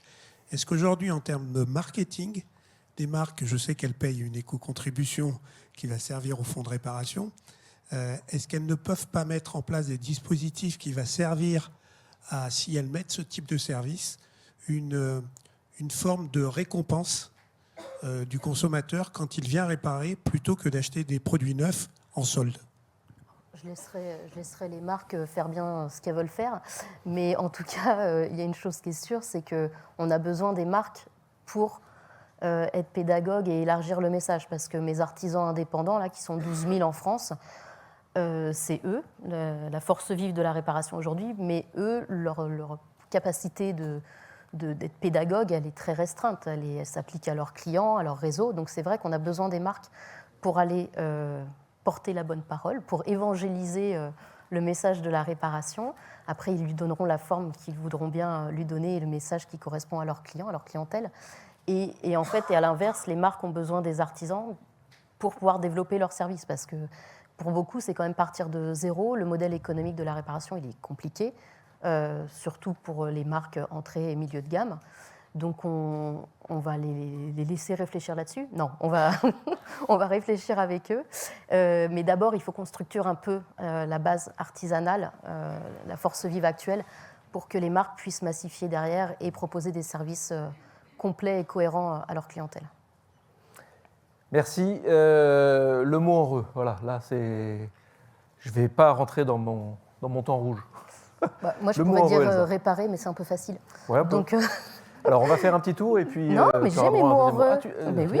Vas-y. J'ai pris remailler pour le vêtement Ouais, et ressemeler pour la chaussure. parfait. Voilà. Remailler, ressemeler, Frédéric? Moi, je l'ai dit rapidement, c'est un gros sujet chez nous, notamment l'état de dépression des jeunes aujourd'hui. Pardon, ça me fait toujours un moment. Et parce qu'on est dans une grosse crise de la jeunesse globale, que je pense que la mode a un énorme enjeu sur cette création de récits et d'apporter un peu une nouvelle vision en fait sur ces questions-là. Et le mot que j'avais choisi, c'était être heureux. Et pendant qu'Isabelle cherche son 4e mot, vous, Sophie, un mot? Du coup, j'ai envie de rebondir et de dire réenchanter. Je trouve qu'on parle de désirabilité, de remettre au goût du jour les métiers manuels. Voilà, j'ai envie de réenchanter, réinventer notre histoire autour de la durabilité. Merci. Tous ces mots alimentent le grand nuage. Et vous, Isabelle? Moi, j'ai envie de dire reporter, parce que c'est ce qu'on doit faire avec nos vêtements. On doit les porter, les réparer et les reporter. Oui. Reporter, parce que pas reporter à demain l'action, Non. pour le coup. Oui, oui. Tout de suite. Il faut arrêter ça. Mais reportons les vêtements. Merci beaucoup. Ouais.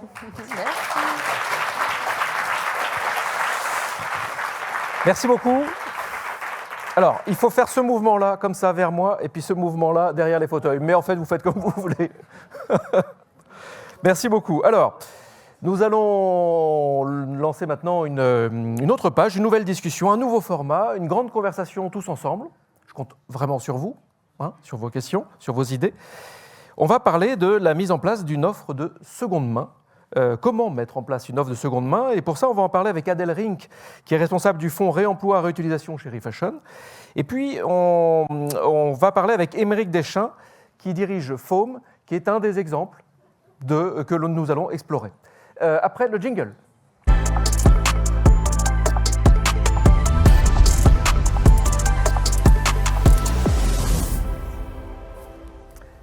Alors, je prends la tablette. La tablette, ce sont vos questions, vous, derrière votre écran, qui arrivent là-dessus. Merci d'être là, sur cette scène. Le public est ici. On va tout de suite rentrer dans le vif du sujet. Parfait. Foam, c'est quoi? Foam, c'est une entreprise que j'ai co-créée avec mes 3 associés il y a 3 ans pour accompagner les marques dans la mise en place opérationnelle de leur seconde main. Et donc nous, ce qu'on souhaite faire, c'est accompagner la transformation des business models des marques pour leur permettre de déployer ce marché partout dans le monde et sur tous leurs canaux de distribution. Et vous avez eu un déclic. C'est ça, il y a forcément quelque chose qui vous a dit, tiens, et si on se lançait là-dedans? Ouais, exactement. En fait, il y a 3 ans, quand on s'est créé, on était en plein état de sidération du Covid. Et donc, c'était un bon moment pour remettre à plat ce qu'on faisait. On a souhaité mieux comprendre l'industrie de la mode, quels étaient ses enjeux en termes de transformation. Et puis, au fur et à mesure de nos itérations sur le marché, il y a finalement 3 choses qui se sont passées. 2 constats déjà, c'est que en moyenne, il y a à peu près 40 vêtements par an par Français qui sont mis sur le marché chaque année, avec pourtant un taux d'usage qui a baissé de 30%. L'autre constat, c'est que la production textile a doublé à peu près ces 25 dernières années, que le prix des vêtements a diminué d'à peu près 30%, mais pour autant, on dépense 17% plus. Donc, une nouvelle incohérence. Et puis un jour, en fait, en se baladant sur Internet et en regardant ce qui se faisait un peu de nouveau, on est tombé sur le site de seconde main de Patagonia aux États-Unis, qui s'appelle Patagonia Wornwear. Et on a trouvé que ça venait cocher plein de cases dans les réponses qu'on pouvait apporter aux marques par rapport à leurs enjeux de transformation. Et donc, on s'est dit, comment fait Patagonia pour réaliser cette infrastructure de seconde main? Et puis, on s'est dit qu'on allait faire la même chose pour aider les marques en Europe à adresser cet enjeu. Du coup, vous allez voir la marque, vous lui proposez de gérer de A à Z la plateforme de seconde main, en gros. Exactement. Donc nous, on intervient chez Foam en marque blanche, c'est-à-dire que la marque Foam, elle n'est pas visible. Et quand vous allez sur le site de plusieurs de nos clients, Bache par exemple, il y a un onglet seconde main, vous cliquez dessus, ça ouvre un nouveau site qui est complètement brandé aux couleurs de la marque, sur lequel les clients vont pouvoir revendre leurs produits depuis la plateforme online ou alors depuis le réseau physique de la marque. Et ensuite, les produits sont acheminés dans nos entrepôts en France ou aux Pays-Bas pour être reconditionnés, puis remis en vente sur le site de seconde main de la marque. Et c'est vous qui gérez toute la partie e-commerce, du coup, toute la partie Exactement, on plateforme. gère toutes les opérations e-commerce qui sont assez fastidieuses puisque chaque produit est unique, donc ça démultiplie les opérations. Et on travaille avec des partenaires sur la partie logistique qui ont un vrai savoir-faire dans le reconditionnement textile pour s'assurer de la qualité et de l'authenticité des produits, les nettoyer, les réparer, on répare à peu près 10% des produits, les photographier et les remettre en vente pour créer une expérience d'achat qui soit au même niveau que celle du neuf. Ce modèle, c'est rentable pour la marque ? Ce modèle, il est rentable. En tout cas, il est à l'équilibre dès la première année. Et effectivement, tout l'enjeu, c'est que si on veut être dans une transformation globale du business model des marques, il faut amener de la rentabilité parce que pour avoir de l'impact, il faut passer les modèles à l'échelle. Et pour que les marques et les actionnaires aient envie de le passer à l'échelle, il faut que ce soit rentable. Ouais. Et donc, nous, on a une roadmap assez claire pour aider nos marques à, grosso modo, à horizon 3 ans, une fois qu'elles ont déployé la seconde main, atteindre le même niveau de rentabilité sur la seconde main que sur ce qu'elles réalisent quand elles vendent en solde à moins 50%. L'idée étant à terme que la seconde main puisse en fait remplacer les soldes. Remplacer les soldes. Il y a à peu près 20% des achats des marques qui sont réalisés pour vendre en solde. Ouais. Donc l'idée, c'est comment est-ce que, si on veut contribuer à aider les marques à réduire, à décorréler leur croissance économique du nombre de produits qu'elles mettent sur le marché, on peut atteindre cet objectif, notamment de cette manière-là. Est-ce que je dois écouter la petite voix dans ma tête qui me dit que là, pour l'instant, oui, ça marche, c'est rentable, mais peut-être seulement avec le haut de gamme ? Ou pas ? Ou est-ce que je ne devrais pas l'écouter ? Oui, alors bon, il y a différentes approches pour faire de la seconde main. Nous, on a plutôt choisi de se spécialiser sur le haut de gamme parce que nous, ce qu'on veut aussi, c'est que la seconde main, à terme, remplace la fast fashion, qu'on passe d'une économie de la fast fashion à une économie de la qualité et que finalement, de cette manière-là, on remet beaucoup de sens dans le produit. Plutôt que d'acheter un produit neuf dans une enseigne de fast fashion, finalement, ce qui est vrai, c'est qu'aujourd'hui, il y a des enjeux de pouvoir d'achat qui sont très forts et que la fast fashion, elle pouvait avoir du sens à une époque dans la logique de se dire on vient démocratiser l'accès à la mode, on permet à chacun de se faire plaisir avec les vêtements qu'on achète pour un budget raisonnable. La seconde main peut être une réponse à ça pour permettre de donner accès à une mode de meilleure qualité et permettre aux marques d'aller grappiller des parts de marché aux enseignes de fast fashion. Donc vous, la seconde main, quel modèle économique vous proposez cette solution ? Donc vous avez une idée, une piste avec une plateforme mise à disposition. Exactement, qui est intéressante pour les marques à plusieurs niveaux, puisque la seconde main, c'est un engagement qui est très compréhensible par le client final. Donc il y a un impact immédiat positif en termes de branding, qui permet également aux marques de construire de nouvelles audiences, puisqu'on va atteindre une cible plus jeune, et puis pouvoir également fidéliser ses clients. Puis à l'heure où actuellement les coûts d'acquisition sont en train d'exploser, finalement la seconde main peut être un nouveau canal d'acquisition. Et puis il y a la dimension revenu, où nous en moyenne l'objectif qu'on se fixe avec nos marques, c'est que la seconde main sur un canal de distribution donné et un marché donné, c'est-à-dire que je lance la seconde main sur mon e-commerce en France, la première année on va essayer de faire 3 à 5% de ce CA e-commerce, mais avec l'ambition d'ici 5, 10, 15 ans, on ne sait pas encore trop, c'est un peu difficile d'avoir des certitudes, mais puisse représenter 10, 20, 30% des volumes réalisés par les marques. Merci beaucoup. Adèle, vous, donc, je le rappelle, vous êtes responsable du fonds réemploi et réutilisation chez Refashion. En gros, une partie de votre rôle, c'est de dresser un état des lieux pour essayer de dénouer cette question. La seconde main, quel modèle économique ? Oui, exactement. Alors déjà, il y a quelque chose qu'on peut dire qui est chouette, c'est que vous avez vu la réparation avant. Là, on est sur le sujet du réemploi. C'est quand même 2 sujets qui sont liés à la prévention. Et donc, c'est une ouverture dans notre cahier des charges qui est importante parce qu'en termes d'impact en fait, environnemental, on est là pour allonger la durée de vie du produit. Et donc, c'est vraiment super qu'on ait ces nouveaux outils maintenant chez Refashion pour pouvoir accompagner les acteurs. Et effectivement, sur le réemploi, en fait, on a maintenant des nouvelles modalités d'accompagnement des acteurs et donc c'est super. Et effectivement, dans nos enjeux, on a cet enjeu lié au modèle économique qui est fondamental parce qu'aujourd'hui, là, on a un acteur qui est rentable. Mais la réalité, c'est que dans cette salle, il y a beaucoup d'entre vous qui ont testé des modèles de seconde main qui ne sont absolument pas rentables. Et donc, nous, on a ce rôle-là, en fait, d'aller essayer d'éclairer le chemin. Et donc, par exemple, la semaine dernière, on était en fait, en Grande-Bretagne, et on est allé visiter les représentants des charity shops pour comprendre en fait quels étaient leurs mécanismes de fonctionnement. Et on est aussi allé voir un reconditionneur en fait écossais qui s'appelle ACS Closing, qui est rentable et qui travaille depuis 25 ans sur le reconditionnement. Donc ça veut dire qu'il y a des business models qui existent à l'étranger, mais aussi en France. Et un de nos rôles, c'est vraiment d'identifier ces bonnes pratiques et derrière de pouvoir aider et accompagner toute la filière à structurer tout ça. Donc c'est un gros chantier, hein, on apprend énormément et on a beaucoup de choses à développer, mais c'est extrêmement intéressant parce que, en plus, on est convaincu que c'est en faisant des ponts en fait, entre les acteurs historiques de l'ESS qui ont des vraies vertus, des vraies connaissances métiers et les acteurs conventionnels qu'on va réussir à avoir une diversité d'offres et de projets dans la seconde main qui va rendre la seconde main sexy et qui va permettre en fait peut-être de réaliser ce rêve, de se dire qu'à 2028, on aura réussi si un tiers des achats des consommateurs français sont faits par de la seconde main. Ce serait formidable. Mais effectivement, le modèle économique, c'est le cœur du réacteur. Et donc, on a énormément là, de sujets qu'on va mettre en place dans les années à venir. Je ne vous dis pas qu'on va trouver la solution dans 2 ans, mais en tout cas, on va mettre en place pas mal de choses pour pouvoir accompagner ces modèles économiques et dresser une vision où effectivement la seconde main demain sera peut-être la nouvelle opportunité de la fast fashion et ou un complément.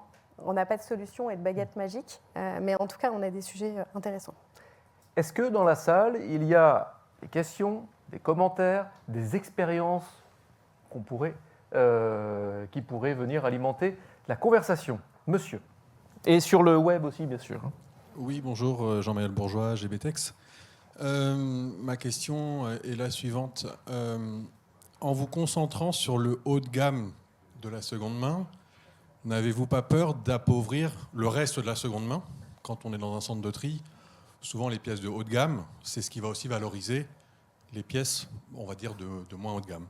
Ça, c'est ma première question. Et la deuxième question, c'est où orientez-vous le consommateur quand il a une pièce qui est en moins bon état, pas forcément éligible au réemploi, vers qui vous l'orientez? Alors, je ne suis pas sûr d'avoir parfaitement compris la première partie de la question. Nous, encore une fois, on a l'objectif d'augmenter la qualité des produits mis sur le marché, enfin de contribuer à ça. Et donc, on n'a pas trop de problème à se dire qu'on va adresser les marques les plus haut de gamme qui fabriquent les produits de meilleure qualité. Et que demain, dans un monde où le cadre réglementaire évolue fortement, avec les différentes directives européennes qui sont votées dans ce sens-là pour obliger les marques à communiquer sur ces sujets, les lois qui sont en train d'être votées sur l'éco-conception, tout ça va tendre à augmenter la qualité des produits mis sur le marché et donc finalement à élargir le potentiel du marché de la seconde main. S'il y a plus de produits de qualité mis sur le marché, à ce moment-là, je pense que ça contribuera plutôt à augmenter le potentiel des produits revendus sur le marché plutôt qu'à appauvrir le marché. Mais je ne sais pas si j'ai bien compris la question. Et sur la partie orientée ouais, les consommateurs. Et donc ça, effectivement, c'est un enjeu, puisque pour faire des business models de seconde main qui soient rentables, il faut maximiser la qualité des produits mis sur le marché. Donc nous, on va permettre à chaque marque de contrôler l'offre en fait, qu'elle va créer. Mais il y a également une partie des produits qui vont forcément soit ne pas être en suffisamment bon état pour être revendus. Et donc là, il faut décider de ce qu'on fait de ces produits. Et donc, il y a tout un maillage à construire, enfin un ensemble d'imbrications à créer pour connecter l'ensemble des acteurs de la filière ensemble, des acteurs de tri, pour justement massifier la collecte, et des acteurs de tri également une fois qu'on a récupéré les produits, parce qu'il y a les produits qu'on va pouvoir recommercialiser et les produits qu'on ne va pas pouvoir recommercialiser. Et aujourd'hui, donc, nous, on fait un certain nombre de partenariats avec soit un certain nombre d'associations. On est en train de développer un partenariat avec une enseigne associative bien connue pour justement leur transmettre une partie du stock que l'on a, que nous, certaines de nos marques considèrent que la qualité n'est pas suffisante pour être vendue sur leur site, mais qui pour autant reste quand même d'une qualité très correcte et qui pourrait servir à d'autres personnes. Il y a également être capable de participer à l'organisation du tri, comment bien trier la typologie des stocks qu'on va collecter pour leur distribuer à des acteurs comme WeTurn par exemple, afin que ça rentre dans des filières de recyclage. Donc tout ça, c'est évidemment des sujets à construire. Nous, ça fait que 3 ans qu'on existe. On sera ravis d'en discuter si vous avez d'autres idées. Alors, on a plusieurs questions. Il y a une forêt de mains qui s'adresse. Alors, c'est vous, madame, et après, vous, madame. Oui, bonjour. Louana Lamère d'Emmaüs France. Je rebondis sur la question de GBTEX qui vient d'être posée. Je crois que la question pour nous, c'est que nos modèles économiques, à nous aussi, reposent sur la vente de produits haut de gamme en fait et de qualité.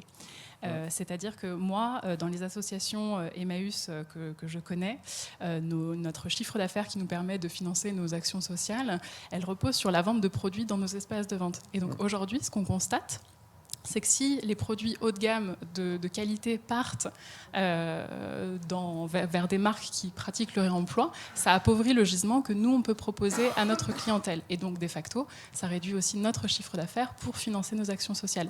Donc, c'est un petit peu ça l'interrogation, je crois, qu'il y avait. Si cette part de bonne qualité est détournée, comment on entre en concurrence avec l'économie sociale et solidaire, et pas uniquement, malheureusement, la fast fashion, je crois. C'est important de le rappeler. Donc, je ne sais pas si c'est des choses auxquelles vous réfléchissez. Et j'avais une deuxième question également, c'est que vous évoquiez le fait que vos offres de seconde main, elles sont proposées sur le site des marques. Je voulais savoir si vous aviez un moyen d'évaluer aujourd'hui que l'achat de seconde main que vous proposez et que vous incitez, est-ce que vraiment il entre en concurrence avec l'achat de première main, vu qu'on les propose quand même sur le même site où les deux types de produits sont vendus?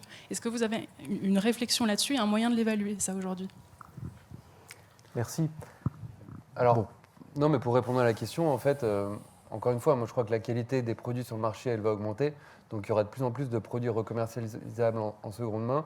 Donc il y en aura assez pour tout le monde. Et d'ailleurs, je pense qu'on pourra en discuter tout à l'heure.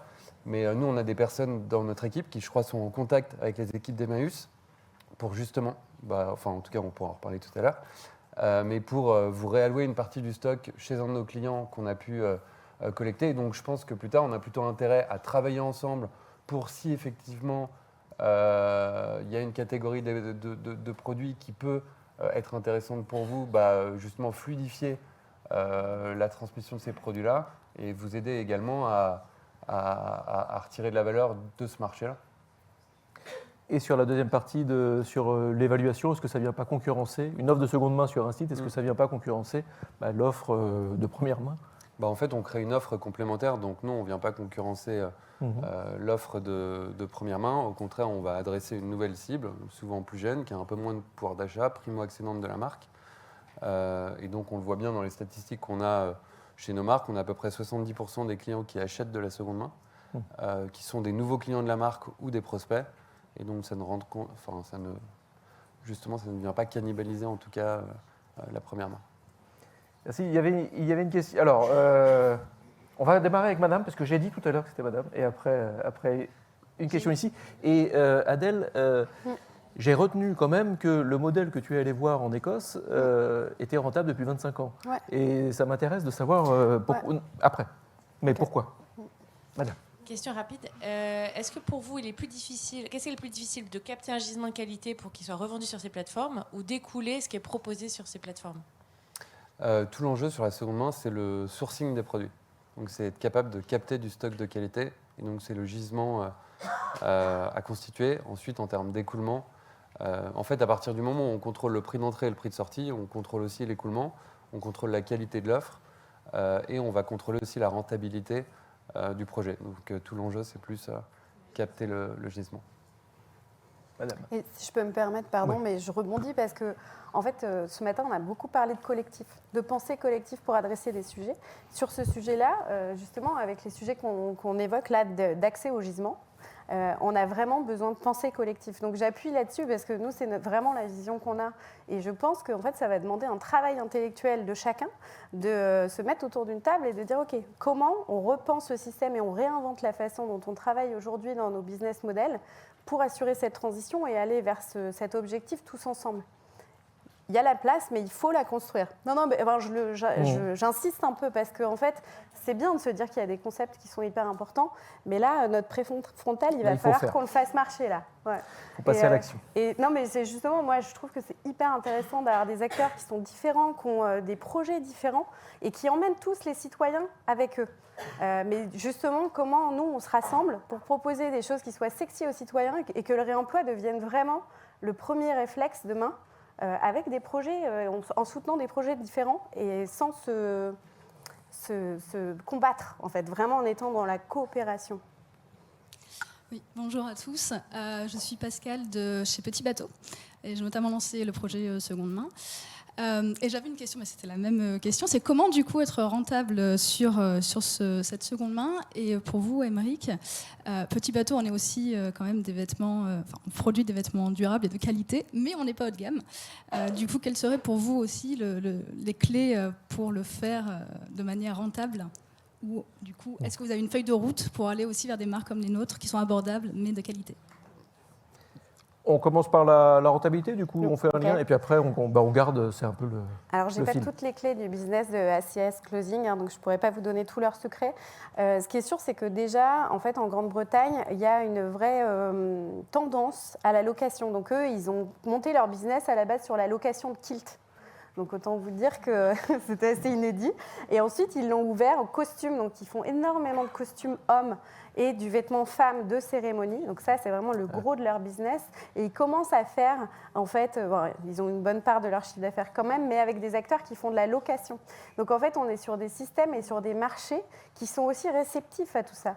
Et donc, c'est pour ça que je vous disais que le business model, je ne vais pas vous le donner aujourd'hui, et peut-être pas dans un an, mais que c'est quelque chose qu'on doit construire collectivement parce qu'en fait, ça demande des vrais changements de mindset sociétaux des consommateurs et nous, des acteurs qui allons proposer des solutions.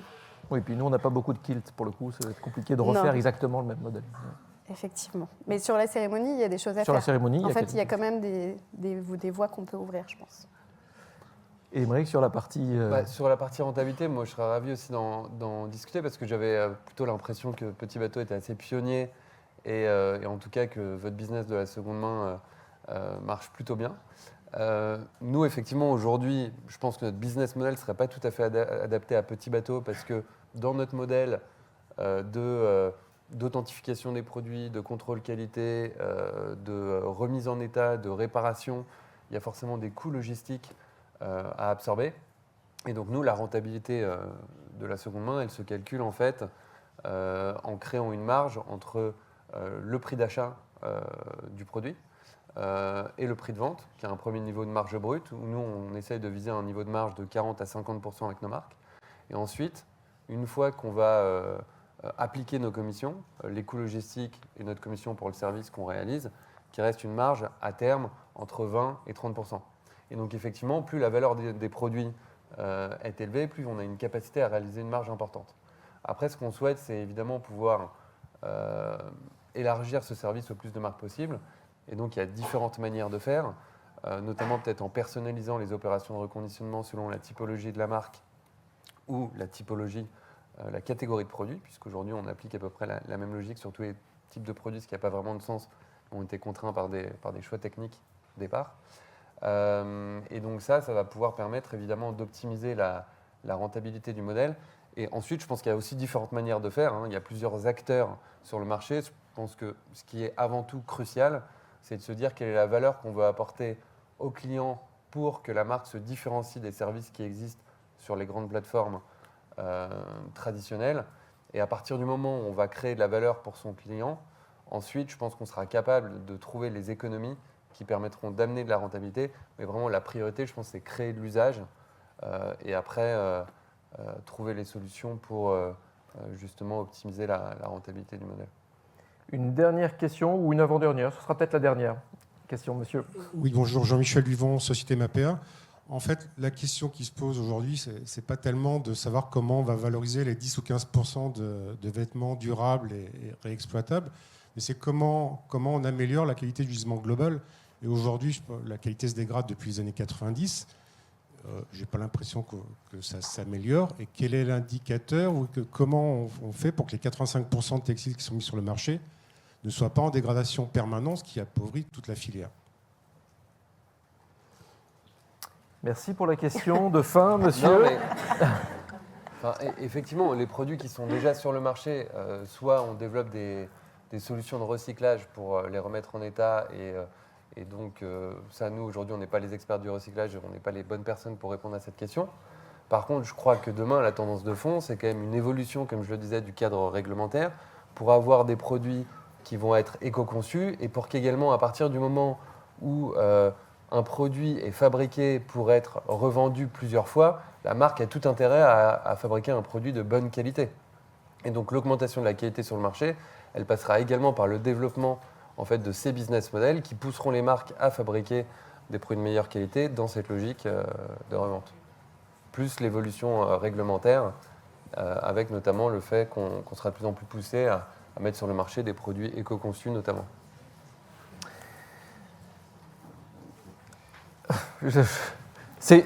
Voilà, j'arrive dans ma zone rouge. Aymeric, Adèle, vous avez la même punition que tout le monde, ou plutôt le même exercice. Un mot heureux qui n'ait pas été dit avant. Aymeric. Je ne sais pas s'il a été dit ou pas, mais pour moi, refaire, ça correspond bien à... Refaire. De toute façon, il y a tellement de mots que vous pouvez le dire. Refaire. Non, mais c'est l'idée en fait d'apprendre en faisant et donc de faire différemment. Et c'est en faisant qu'on a de l'impact en fait. Merci Aymeric. Adèle? Réinventer nos modes de coopération justement. Et c'est ensemble qu'on va solutionner cette question. Ouais. Offre de seconde main, modèle économique, ensemble, on explore. Exactement. Merci beaucoup, on peut vous applaudir. Merci. Merci.